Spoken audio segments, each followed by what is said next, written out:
بسم اللہ الرحمن الرحیم۔ السلام علیکم کلاس، کیا حال ہے؟ سب کا خیریت سے ہیں؟ بیٹا آج ہمارا اسلامک اسٹڈیز کا 10th لیکچر ہے اور آج ہم اسٹڈی کریں گے سیرت النبی صلی اللہ علیہ وآلہ وسلم کو۔ یہ ٹاپک ہم نے کل شروع کیا تھا اور کل ہم نے پڑھا آپ صلی اللہ علیہ وآلہ وسلم کا شجرہ نسب۔ اس میں نے آپ کو بتایا تھا کہ قصہ ابن کلاب کی اولاد کو قریش کہا جاتا تھا اور قریش کی آگے سے 10 شاخیں ہیں، جس میں بنو ہاشم ہے، بنو اسد ہے، بنو امیہ ہے۔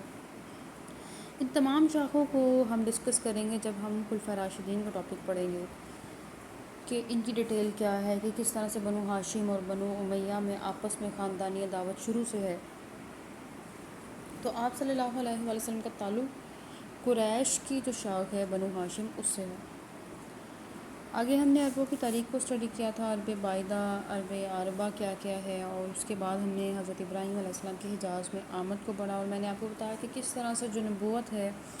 وہ حضرت یعقوب علیہ السلام سے اگر ہم نے بات کی تھی کہ حضرت یعقوب علیہ السلام سے حضرت عیسیٰ علیہ السلام تک جتنی بھی لڑی ہے، جتنی بھی چین ہے، ہم اس کو بنی اسرائیل ہی کہیں گے۔ اور کس طرح سے میں نے بتایا آپ کو کہ یہاں پہ حضرت یعقوب علیہ السلام سے لے کر اور حضرت عیسیٰ علیہ السلام تک جتنے بھی انبیاء آئے ہیں، بڑے بڑے انبیاء ہیں جس کو ہم کنگ پیریڈ بھی کہتے ہیں،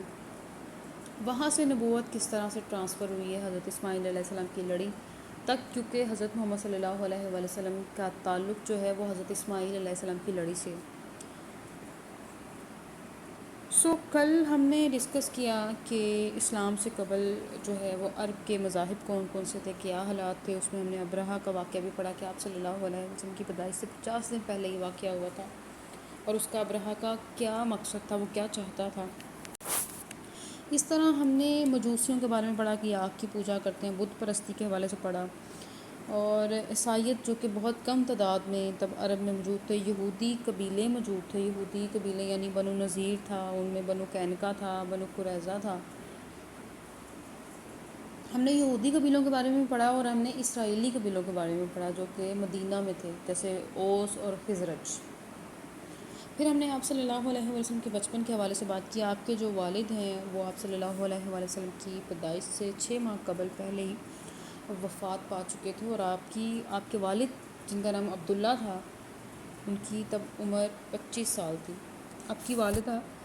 حضرت محمد صلی اللہ علیہ وسلم کی والدہ کا نام حضرت آمنہ رضی اللہ تعالیٰ عنہا ہے، جو کہ قریش کے ایک معزز خاندان بنو زہرہ سے تعلق رکھتی تھی۔ یعنی میں نے بتایا نا آپ کو قریش کی آگے 10 شاخیں ہیں جن میں بنو زہرہ بھی آتا ہے، اور آپ کی جو والدہ ماجدہ کا تعلق اس شاخ سے ہے۔ آپ صلی اللہ علیہ وسلم کی عمر جب 6 سال ہوئی تھی تو والدہ ماجدہ بھی وفات پا گئی۔ ہوا کچھ اس طرح سے تھا کہ آپ کی جو والدہ ہیں وہ آپ کے والد کی قبر کی زیارت کرنے کے لیے مدینہ تشریف لے گئی تھیں، اور راستے میں کیا ہوا کہ ان کی سفر کے دوران طبیعت خراب ہو گئی، 1 مہینہ بیمار رہی، اور پھر کہتے ہیں کہ جس طرح سے کہ یہ ابوا کے مقام پر ان کی جو ہے وفات ہو گئی۔ ابوا جو کہ بیسیکلی مکہ اور مدینہ کی شاہراہ کا نام ہے ابوا، تو وہاں آپ کی والدہ ماجدہ کی وفات ہوگی۔ اس کے بعد اگر ہم دیکھیں تو اگر حضرت عبد المطلب جو کہ آپ کے دادا ہیں ان کی بات کریں تو ان کی وفات 120 سال کی ایج میں ہوئی تھی، اور آپ کی عمر ابھی 8 سال تھی، 2 مہینے اور 10 دن ہوئی کہ آپ کے دادا کا سایہ بھی سر سے اٹھ گیا، کیونکہ آپ کی والدہ کے بعد آپ کی سرپرستی آپ کے دادا نے کی تھی۔ طبقات ابن سعد کی اگر بات کروں تو ان کی جو جلد نمبر 1 ہے، ان کی کتاب کی جلد نمبر 1 ہے اور پیج نمبر 167 ہے، وہاں لکھا ہوا ہے کہ آپ صلی اللہ علیہ وآلہ وسلم ان کے تابوت کے پیچھے پیچھے روتے ہوئے جا رہے تھے، یعنی یہ بھی بچپن میں ایک بہت بڑا صدمہ تھا۔ اس کے بعد آپ کے دادا نے مرنے سے پہلے وصیت کی تھی آپ کے چچا کو، ابو طالب کو، کہ ان کی سرپرستی کی ذمہ داری لیں حضرت محمد صلی اللہ علیہ وآلہ وسلم کی، تو آپ کے چچا نے بھی آپ کو بہت شفقت سے پالا،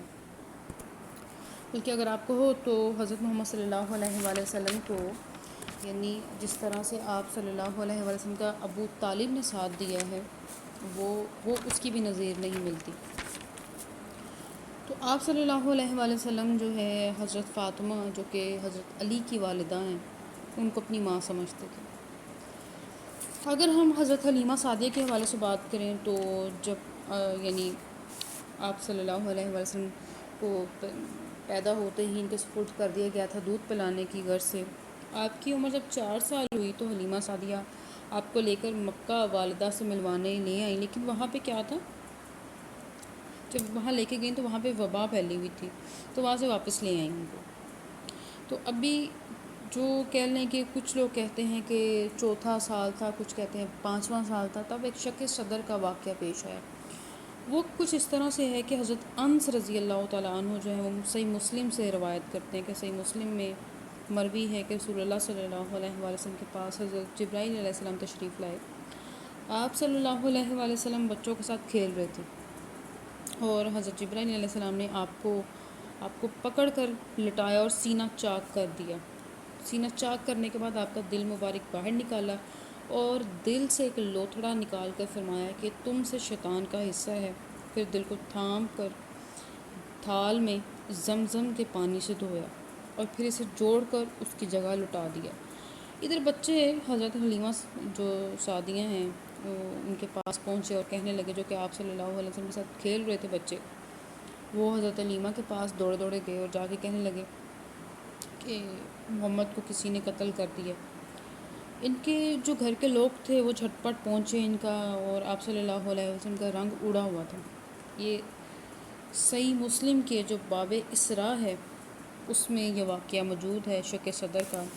اور طبقات ابن سعد اس کی روایت کرتے ہیں کہ آپ صلی اللہ علیہ وآلہ وسلم کا سینہ چیر کر دل سے سیاہ نقطہ نکال دیا گیا، یعنی جس کو ہم نفس بھی کہتے ہیں۔ تو یہ طبقات ابن سعد کی کتاب ہے اور والیوم نمبر ان کا 1 ہے، اور جو پیج نمبر ہے وہ 158 ہے۔ اس لیے آپ صلی اللہ علیہ وآلہ وسلم حضرت حلیمہ سعدیہ کے پاس 4 سال ٹھہرے۔ کچھ لوگ اس کو 5 سال کا واقعہ کہتے ہیں، کچھ 4 سال کا کہتے ہیں۔ اچھا، اس کے بعد اگر ہم دیکھیں تو بحیرہ راہب کا ہم نے بڑا قصہ پڑھا ہوا ہے، چھوٹے ہوتے ہیں نا، بچپن میں یہ بڑی ہم نے جب ہم ہسٹری پڑھتے رہے سیرت النبی کے حوالے سے، تو اس میں کیا ہوا کہ حضرت محمد صلی اللہ علیہ وآلہ وسلم جب اپنے شفیق چچا کے پاس تھے، تو وہاں پہ کیا کہ جب آپ کی عمر 12 سال ہوئی تو چچا جو ہے وہ شام کا سفر کرنے کے لیے نکلنے لگے تھے، تو آپ نے ضد کی کہ میں نے بھی آپ کے ساتھ جانا، بلکہ شفقت کے ساتھ، لپٹ کے ساتھ۔ تو حضرت ابو طالب جو ہیں وہ مجبوراً ان کو اپنے ساتھ تجارتی سفر میں لے گئے۔ شام کے جو سفر شام کے دوران آپ کی ملاقات ایک عیسائی راہب سے ہوئی جس کا نام بحیرہ تھا۔ اس نے آپ کے کندھوں پر مہر نبوت دیکھی، اور اسی دوران کیونکہ وہ ایک صالح آدمی تھا، اور اس نے کہا کہ ان کا سرپرست کون ہے، ان کا باپ کون ہے۔ تو جب حضرت ابو طالب نے ان سے پوچھا تو انہوں نے آگے سے کہا کہ اس لڑکے کی حفاظت کرو، اسے شام نہ لے کے جاؤ، یہودی حسد کرنے والے ہیں، مجھے اس لڑکے کی نسبت سے خوف آتا ہے۔ اس پر ابو طالب نے آپ صلی اللہ علیہ وسلم کو واپس بھیج دیا۔ یہ بھی طبقات ابن سعد میں موجود ہے، والیوم نمبر 1 پیج نمبر 170 میں یہ چیز موجود ہے۔ اس کے بعد آپ صلی اللہ علیہ وآلہ وسلم کے اوصاف کے حوالے سے بات کی جائے تو آپ کے جو نبوت سے پہلے کے اوصاف ہیں وہ بہت بے شمار ہے۔ حیا ہے، وفا ہے، خیر خواہی، تواضع ہے، بھلائی ہے، احسان ہے، صلہ رحمی ہے، مہمانوں کی مہمان نوازی کرتے تھے آپ، عبادت گزار تھے، ایمانت دار تھے، سچائی تھی، یعنی راست گوئی سے کام لیتے تھے، درست سوچ تھی آپ کی،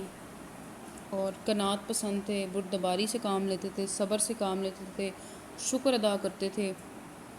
اور دوسروں کے ساتھ بھلائی کرتے تھے۔ وحی کے دوران آپ صلی اللہ علیہ وآلہ وسلم کی کیفیت کیا تھی؟ دیکھیں بھئی، وحی کی 2 اقسام ہوتی ہیں، یعنی ایک تو ہوتی ہے وحی جلی، اور ایک ہے جی وحی خفی۔ وحی جلی جو ہے وہ لفظ بہ لفظ جو ہے وہ اللہ تعالیٰ کا ہے، یعنی کہ اللہ تعالیٰ کا کلام ہے، قرآن مجید ہے، اور وحی خفی یعنی وحی بالمعنی ہے، وحی باللفظ نہیں ہے،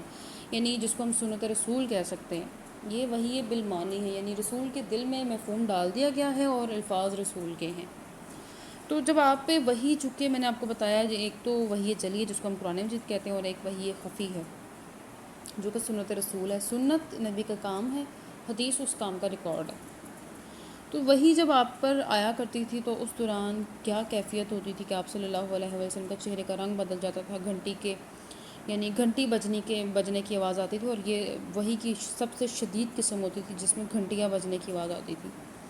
اور مکھی کی بنبناہٹ یعنی شہد کی مکھیوں کی بنبناہٹ کی آواز آتی تھی، فرشتہ انسانی شکل میں نمودار ہوتا تھا۔ یہ ہم نے ساری باتیں جو ہیں جب ہم نے قرآن کا ٹاپک پڑھا تھا اس میں ہم نے ڈیٹیل کے ساتھ ڈسکس کی ہوئی ہیں کہ حضرت جبرائیل علیہ السلام اپنی زندگی میں یعنی آپ صلی اللہ علیہ وسلم کی زندگی میں 3 بار اپنی اصلی شکل میں نمودار ہوئے ہیں۔ آپ صلی اللہ علیہ وسلم کے اوپر کپ کپی کی کیفیت جاری ہو جاتی تھی۔ آپ صلی اللہ علیہ وسلم سر جھکاتے، وہی ختم ہو جاتی تو سر اٹھاتے تھے۔ اس کے بعد اگر آپ دیکھو تو فرشتہ انسانی شکل میں نمودار ہونا اور 3 بار آپ کی زندگی میں حضرت جبرائیل علیہ السلام انسانی شکل میں آئے ہیں، مخلوقات پر وحی کا کیا اثر ہوتا تھا؟ اس میں اگر دیکھیں تو فرشتوں پر اثر کیا ہوتا تھا کہ پروں کے پھڑ پھڑانے کی آواز آنے لگتی تھی اور زنجیروں کے پتھر پر ٹکرانے کی آواز آتی تھی۔ انسانوں پر کیا اثر ہوتے تھے کہ ابو ہریرہ کہتے ہیں کہ جب وحی نازل ہو رہی ہوتی تھی تو کوئی بھی آپ کی طرف نظر اٹھا کے نہیں دیکھتا تھا۔ صحابہ جو ہیں وہ سر جھکا لیتے تھے اور حضرت عمر فاروق جو ہیں کپڑے سے آڑ کر لیتے تھے اور ایک طرف ہو جاتے تھے، اور حضرت زید کی ران آپ صلی اللہ علیہ وسلم کی ٹانگ کے نیچے ایسے معلوم ہوتی کہ ٹوٹ جائے گی، یعنی بھار ہوتا تھا وحی کا۔ اور جانوروں پہ اثر کیا تھا کہ جس اونٹنی پر آپ سوار ہوتے وہ اپنی گردن زمین پر رکھ دیتی، جانور بہت بوجھل محسوس کرتا ہے۔ یعنی میں نے ایک واقعہ آپ کو بتایا تھا کہ اس طرح سے قرآن کا جب ہم نے ٹاپک پڑھا تھا اس میں نے آپ کو واقعہ بتایا تھا کہ جب آپ صلی اللہ علیہ وسلم پہ وحی نازل ہوئی ایک بار تو آپ اونٹنی پر سوار تھے، تو اونٹنی اس کا بھار نہ برداشت کرتے ہوئے بیٹھ گئی تھی اور آپ کا جو چہرہ مبارک تھا وہ سرخ ہو گیا تھا۔ وحی کی جو سب سے شدید قسم ہے نا وہ یہ ہے گھنٹی بجنے کی آواز آنی اور شہد کی مکھی کی بنبناہٹ، سب سے شدید قسم ہے وحی آنے کی۔ اس کے بعد ہم بات کرتے ہیں تبلیغ کی حکمتوں کے حوالے سے۔ دیکھیں جو پہلی وحی نازل ہوئی ہے وہ غار حرا میں جب آپ صلی اللہ علیہ وسلم کی عمر 40 سال ہوئی۔ یہ مکی زندگی کا آپ کا دوسرا دور ہے، یعنی جب آپ کو نبوت ملی تھی تب آپ کی عمر 40 سال ہے۔ غار حرا میں پہلی وحی نازل ہوئی، یعنی آپ صلی اللہ علیہ وسلم غار حرا میں موجود تھے۔ حضرت جبرائیل علیہ السلام آئے اور آ کے آپ کو کہا کہ پڑھیے۔ آپ صلی اللہ علیہ وسلم نے فرمایا کہ میں پڑھنا نہیں جانتا۔ اس پر جبرائیل علیہ السلام نے آپ کو اپنے سینے سے لگا کر بھینچا اور کہا پڑھیے۔ آپ صلی اللہ علیہ وسلم نے کہا کہ مجھے پڑھنا نہیں آتا۔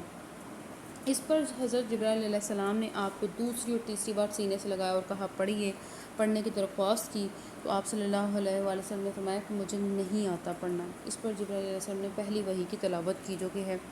پڑھیے اپنے رب کے نام سے جس نے پیدا کیا انسان کو جمے ہوئے خون سے پیدا کیا، پڑھ اور تیرا رب بڑا کریم ہے جس نے انسان کو قلم کے ذریعے تعلیم دی اور وہ کچھ سکھایا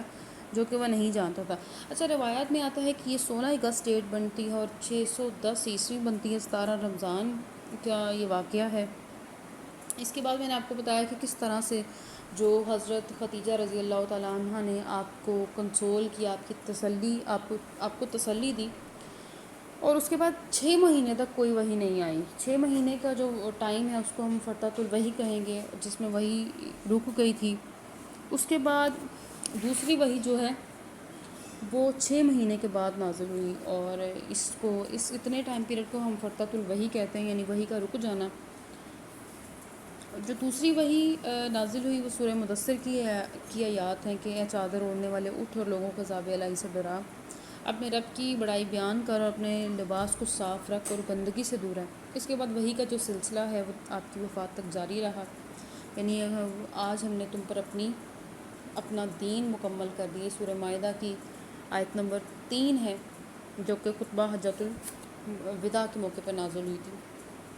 اس کے بعد اگر دعوت کی حکمتوں کی بات کریں تو جو سب سے پہلا مرحلہ ہے وہ خفیہ تبلیغ کا،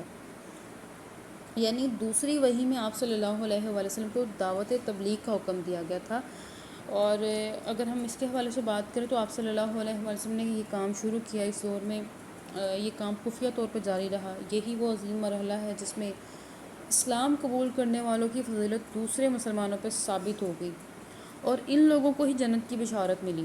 یعنی جنہوں نے مسلمانوں کی قیادت بھی کی تھی، اور یہ وہ گروہ ہے جو کہ دنیا اور آخرت میں مقام کے اعتبار سے مسلمانوں میں سب سے زیادہ بلند تھا، یعنی جس میں خلفائے راشدین بھی شامل ہیں اور عشرہ مبشرہ بھی انہی میں شامل ہیں۔ ان میں جو اولین مسلمان ہیں اس میں جو پہلا گروہ آتا ہے اس میں سب سے پہلے مردوں میں حضرت ابوبکر صدیق ہیں، خواتین میں حضرت خدیجہ ہیں، بچوں میں حضرت علی رضی اللہ تعالیٰ عنہ ہیں، غلاموں میں حضرت زید بن حارث ہیں جو کہ آپ کے منہ بولے بیٹے ہیں، انہوں نے اسلام قبول کیا، اور زید بن حارث کا ہی نکاح آپ نے ایمن سے کروایا تھا، ٹھیک ہے، جو ہم نے پیچھے بھی ذکر کیا ہے۔ اچھا یہ گویا یہ چاروں افراد جو ہیں جو پہلے ہیں جو ہم بچپن سے بھی پڑھتے آ رہے ہیں، یہ چاروں افراد جو ہیں وہ بارش کا پہلا قطرہ ثابت ہوئے تھے، اور کسی تحریک کا سب سے قیمتی سرمایہ یہی ہوتا ہے۔ اچھا، اس لیے اسلام میں ان کا مقام و مرتبہ بہت بلند ہے، اور اس کی وجہ سے اسلام کو بہت سہارا ملا۔ دوسرا جو گروہ تھا، یہ تو پہلا گروہ کی، ہم پہلے گروہ کی بات کی نا، پہلا گروہ ہے یہ۔ دوسرا گروہ کون سا تھا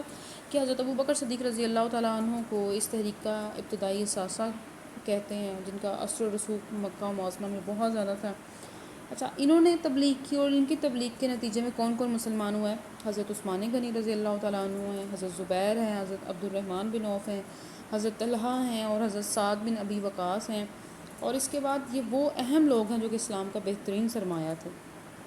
تیسرا گروہ کون سا تھا؟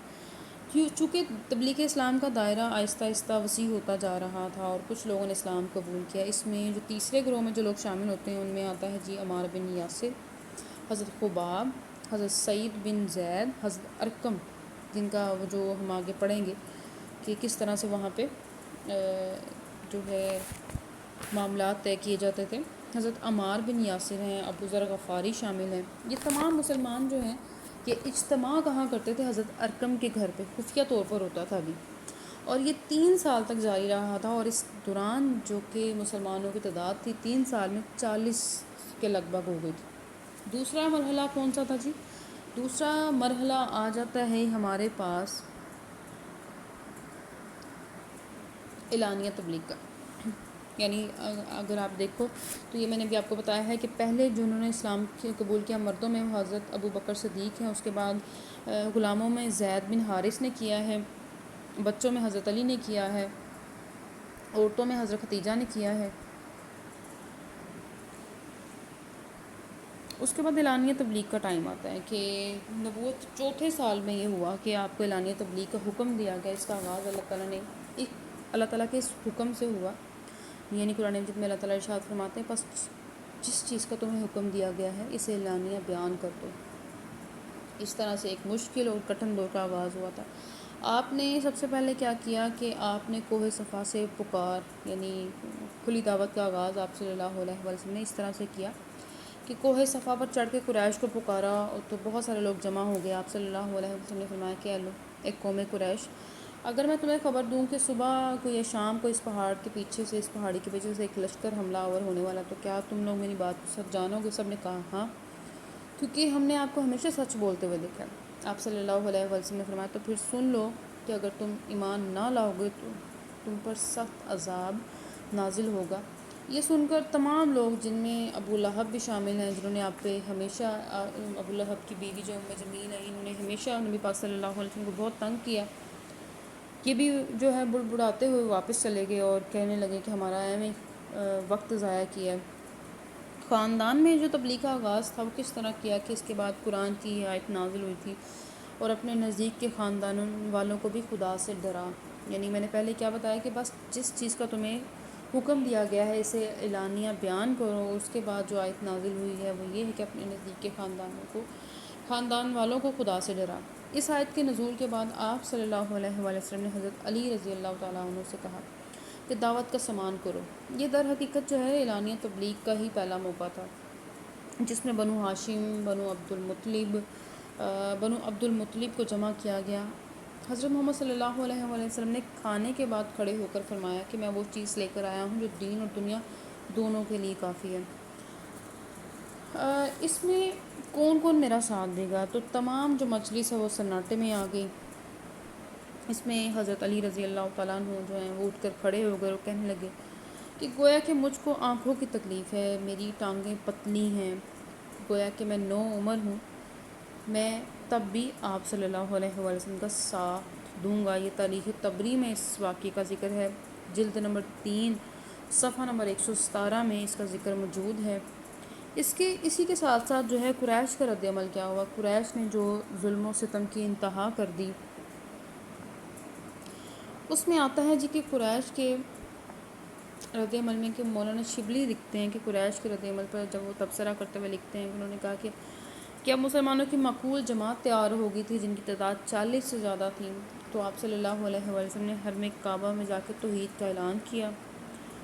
تو کفار کے نزدیک یہ حرم کی سب سے بڑی توہین تھی، اس لیے ایک ہنگامہ برپا ہو گیا اور ہر طرف سے لوگ آپ صلی اللہ علیہ وسلم پر ٹوٹ پڑے۔ حضرت ختیجہ رضی اللہ تعالیٰ عنہ کے پہلے خاوند سے فرزند ہیں حارث بن ابی حالہ، کہ آپ کے خاوند کا نام تھا ابی حالہ حضرت ختیجہ، انہی کے بیٹے جو ہے نا حارث بن ابن حالہ کو جب خبر ہوئی تو دوڑتے ہوئے آئے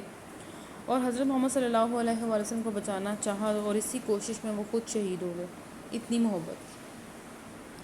سو اسلام کی راہ میں یہ پہلا خون تھا جس نے سرزمین مکہ کو رنگین کر دیا۔ یہ سیرت النبی صلی اللہ علیہ وآلہ وسلم یعنی جو کہ مولانا شبلی نعمانی کی ہے۔ سیرت النبی کے حوالے سے 2 کتابیں ہیں، یعنی ایک تو ہے مولانا شبلی نعمانی کی ہے اور ایک ہے سید سلمان ندوی کی، دونوں کتابیں بہت اہم ہیں سیرت النبی کے حوالے سے۔ تو یہ میں نے جس کتاب کا آپ کو ریفرنس دیا ہے یہ ہے سیرت النبی، جو کہ مولانا شبلی نعمانی کی ہے، اور ان کا جو ہے والیوم نمبر 1 ہے اور پیج نمبر 211 ہے غالباً، 211 ان کا پیج نمبر ہے اور جلد نمبر ان کی سیرت النبی کی 1 ہے۔ اچھا، اس کے بعد کیا ہوا کہ حالات کی جو بھرپور سختی کے باوجود آپ صلی اللہ علیہ وسلم نے محفلوں، میلوں اور بازاروں میں اسلام کی تبلیغ کا کام جاری رکھا، گھر جا کے لوگوں کو توحید کا پیغام دیا، یعنی لوگوں کو اخلاقی برائیوں سے منع کیا، بت پرستی، شرک کی مخالفت کرنے سے مخالفت کی اور انہیں منع کیا کہ اس چیز سے باز آ جائیں، تو قریش نے جو ہے ظلم و ستم کی انتہا کر دی۔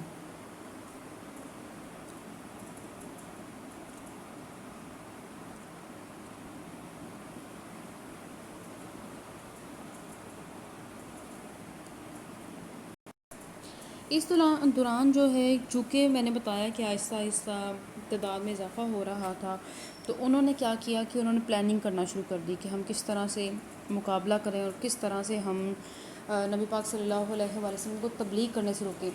جیسے کہ میں نے آپ کو اپنے پچھلے لیکچر میں بتایا تھا کہ یہودی قبیلے جو ہیں، بنو نذیر ہیں، بنو قریظہ ہیں، بنو قینقاع ہیں، یہ یہاں پہ عرب میں کیوں آئے تھے؟ بیسیکلی ان کا مقصد یہ تھا کہ جو آخری نبی ہیں وہ ہم ہی میں سے ہوں گے، اور چونکہ ایک کنگ پیریڈ رہا ہے نا، تو بہت سارے یہودی علماء موجود تھے ان میں، اور لوگ ان پہ اعتبار کرتے تھے، یعنی کسی بھی مذہبی حوالے سے اگر کوئی رہنمائی ان کو چاہیے ہوتی تھی تو وہ یہودی علماء کے پاس جاتے تھے، اور یہودی علماء کیا کرتے تھے؟ انہیں مس گائیڈ کرتے تھے۔ یعنی دیکھیں نا، مس گائیڈ کس طرح سے کرتے تھے، نہ تو اس چیز کو ایکسیپٹ کرتے تھے، یعنی نہ تو ہاں کرتے تھے اور نہ کرتے تھے، بلکہ بیچ کی راہ نکالتے تھے کہ اگر دیکھا جائے نا، اگر ان کو یہ ہوتا تھا کہ اگر ہم جھٹلائیں گے تو بیسیکلی ہم اپنی کتاب کے ایک حصے کو جھٹلا رہے ہیں جس میں کہ پہلے نبی پاک صلی اللہ علیہ وسلم کے آنے کی بشارت دی گئی، تو اگر ہم اس حوالے سے بات کریں، نہ وہ ہاں کرتے تھے نہ وہ نہ کرتے تھے، بلکہ درمیانی راہ میں لوگ جو بھی ان سے پوچھنے آتا تھا ان کو گمراہ کر کے بھیج دیتے تھے۔ دوسری چیز یہ تھی کہ خود بھی جب بھی نبی پاک صلی اللہ علیہ وآلہ وسلم کوئی لوگوں کے ساتھ ایڈریس کر رہے تھے تو آ کے بیٹھ جاتے تھے اسی جگہ پہ خطبہ سننے کے لیے، اور کیا کرتے تھے کہ آپ صلی اللہ علیہ وآلہ وسلم سے کچھ ایسے سوال کرتے تھے جس سے ان کا مقصد کیا ہوتا تھا؟ تنگ کرنا۔ یعنی آپ صلی اللہ علیہ وآلہ وسلم کی ایک حدیث یاد آ گئی مجھے کہ آپ صلی اللہ علیہ وآلہ وسلم نے ارشاد فرمایا کہ میری امت کے لوگوں میں سے بعض لوگ ایسے بھی ہوں گے جو کہ میری امت کی